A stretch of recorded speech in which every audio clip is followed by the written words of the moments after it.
Is this thing working? Hello again. It's been a while.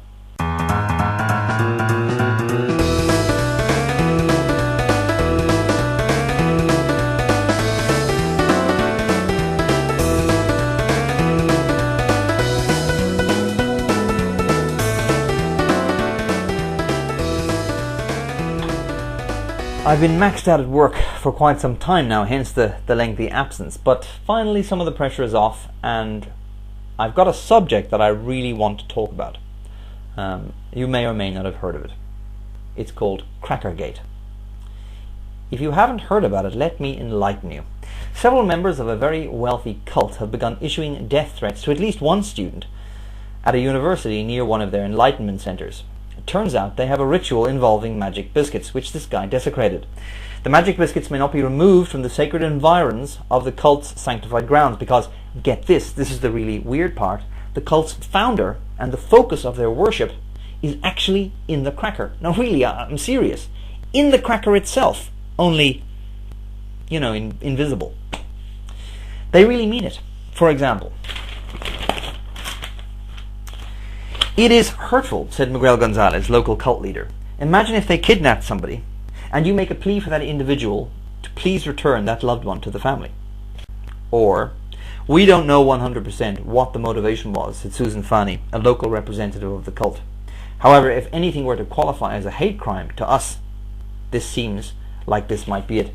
Now, let's get this in context. This furore is all about a biscuit, which they gave him as part of a ritual they regularly engage in.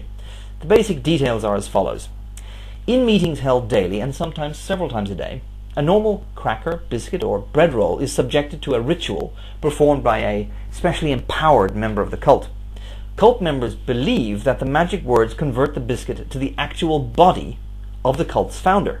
And then, and this is the really disturbing part, children should really leave the room at this point, it is to be consumed, as in eaten, immediately after being passed out to those attending the, well, what one can only term a bizarre cannibalistic ritual. Yuck, it's really kind of messed up. Apparently the student didn't eat it. I mean, who would? But took it with him to his seat and after a scuffle with alarmed cult members, made off with the magically transformed cracker. Apparently they are very keen to get it back and considered his actions a kind of kidnapping. Because, of course, the cult leader's in the cracker, you see. Now, the cult, if you haven't guessed it yet, is an outfit called the Catholic Church.